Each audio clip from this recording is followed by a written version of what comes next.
जय हिंद। जब किसी शांति दूत को आप जय श्री राम, भारत माता की जय, वंदे मातरम बोलते हुए सुनते हैं तो आपके क्या रिएक्शन होता है? काश आपके जैसे सारे होते हैं, आपके जैसे लोगों की ज़रूरत है। उसके एवज में वो आपसे क्या क्या वसूल कर रहा है, क्या कभी आपने सोचा है?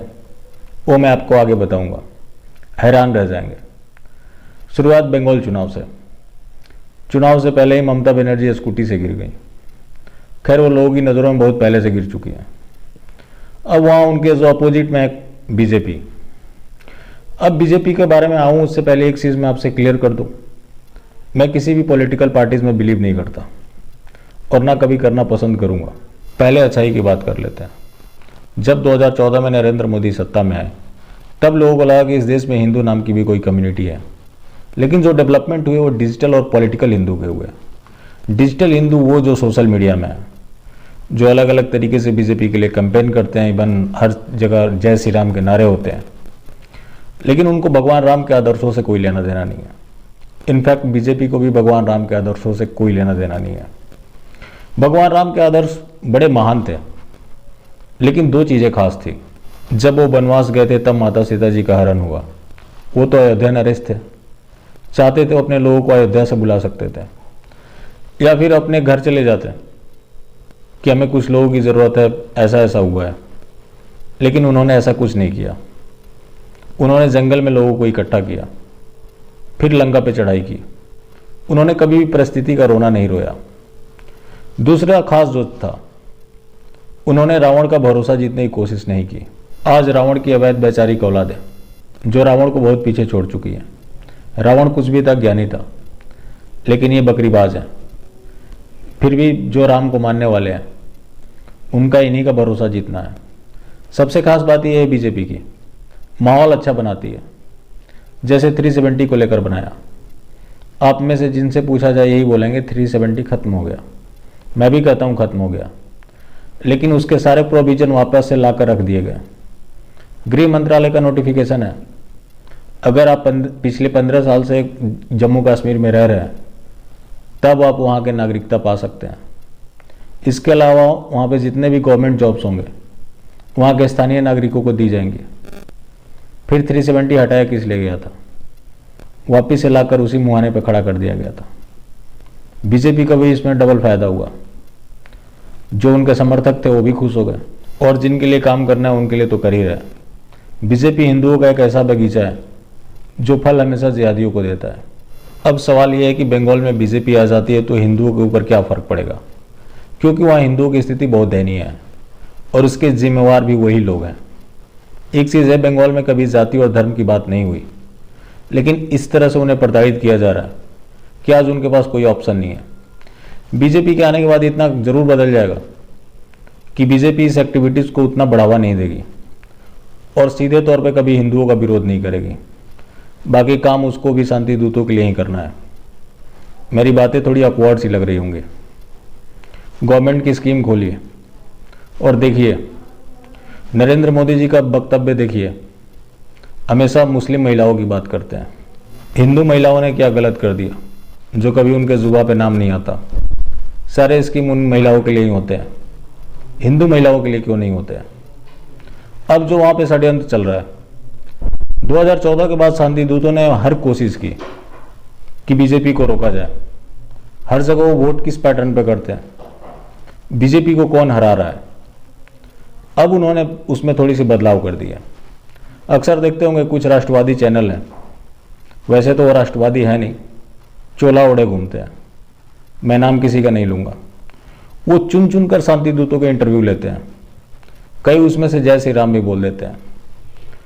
आप सोचिए, जय श्री राम बोलने से रिंकू शर्मा की हत्या हो जाती है, लेकिन उनका कुछ नहीं होता। अब आप सोच रहे होंगे कि चूंकि वो शांति दूत हैं तो शांति दूत उनका क्यों कुछ करेंगे। तो मैं आपको बता दूं कि ये लोग सगे किसी के नहीं हैं। जब ये पैगंबर मोहम्मद साहब के नहीं हुए, उनके परिवार वालों के नहीं हुए, तो ये किसके सगे होंगे? बिहार में जेडीयू के एक एमएलए थे, खुर्शीद अहमद, उन्होंने जय श्री राम बोल दिया था। इसकी वजह से उन्हें इस्लाम से खारिज किया गया, फिर से उन्हें कलमा पढ़ना पड़ा, उनकी खुद की औरत से दोबारा निकाह करना पड़ा, क्योंकि उनके शादी को भी खारिज कर दी गई थी।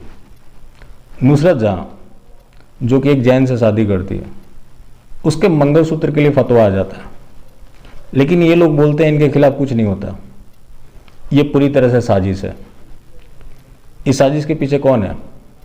इंद्रेश कुमार। एक यूट्यूब पे चैनल है साइबर सिपाही, शायद आप देखते भी होंगे। वो आजकल आरएसएस के लोगों को ही बुला रहे हैं और वो लोग इंद्रेश कुमार का पोल भी खोल रहे हैं, कैसे उन्होंने जिहादियों का अड्डा बना रखा है। मुस्लिम राष्ट्रीय मंच जो है उसमें जो हिंदू महिलाएं जाती हैं उनका कैरेक्टर असैसिनेशन किया जाता है। जानते हैं कैसे? उनके अफेयर की अफवाह उड़ाई जाती है। फिर यह मामला इंद्रेश कुमार के पास जाता है, उनका बधाई पहले से तैयार होता है कि आपकी जोड़ी बहुत अच्छी है। जो इनकार कर देता है उसकी और भद पिटती है। ऐसे कई ऐसे मामले हुए जहां पे इंद्रेश कुमार ने लफ्ज़ जिहाद करवाया, और ये हिंदुओं के संगठन है। सबसे खास बात यह है कि आरएसएस जो हिंदुओं की संगठन है, वहाँ शांति दूतों की क्या ज़रूरत है, लेकिन वो लोग भी भरोसा जीत रहे हैं। आप स्पष्ट तौर पे कह सकते हैं कि हिंदुओं के जो भी संगठन है पूरी तरह से हिजड़ों के फौज बन कर रह गए हैं।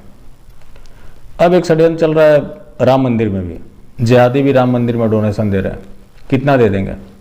सब मिला के 5 करोड़ या 10 करोड़, इससे राम मंदिर बन जाएगा? हिंदुओं के पास क्या नहीं है? अफसोस कि हमारा संत समाज गर्मजोशी से उनका स्वागत करता है।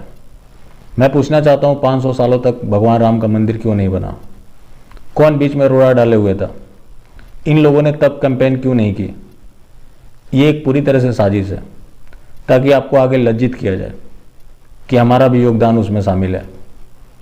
ये लोग क्यों डिले करते रहे कि हमारी हुकूमत आ जाएगी तो कुछ नहीं बदलेगा, हम अच्छे से बाबरी मस्जिद बनवाएंगे। लेकिन संत समाज जो है पूरी तरह से निष्क्रिय है। यहाँ तक कि सुप्रीम कोर्ट का भी जब जजमेंट आ गया उसके बाद भी इन्होंने एक पिटीशन डाली कि उसका मलबा हमें दे दिया जाए। ये मलबा लेकर क्या करते? मलबा तो एकमात्र बहाना था, असली मकसद निर्माण कार्य रुकवाना था, क्योंकि इन्हें पता है कि आज से 20 या 30 साल बाद हमारी हुकूमत आ जाएगी। ये सब जो षड्यंत्र हो रहे हैं, जो मैंने बताया तथाकथित राष्ट्रवादी चैनल कर रहे हैं, ये क्यों किया जा रहा है? पोलराइजेशन रोकने के लिए। क्योंकि जो शांतिदूत समाज था हर तरफ से कोशिश कर लिया, जैसा कि मैंने आपको बताया।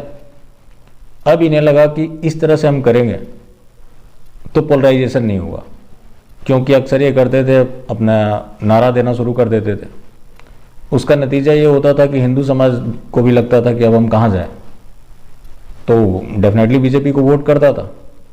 और इसी चीज़ को रोकने के लिए सारे षड्यंत्र किए जा रहे हैं। अंत में मैं इतना ही कहना चाहूँगा कि आप इंद्रेश कुमार के खिलाफ आवाज़ उठाएं। कोई जय श्री राम बोलकर लफ्ज़ जिहाद करे, इसके लिए हम किसी को अलाउ नहीं कर सकते। कोई जय श्री राम बोलता है नहीं बोलता है, इससे हमें कोई फ़र्क नहीं पड़ता। हमें हमारा धर्म रहना चाहिए। पार्टियाँ आती है जाती हैं। फिर मिलते हैं किसी और अपडेट के साथ। जय हिंद।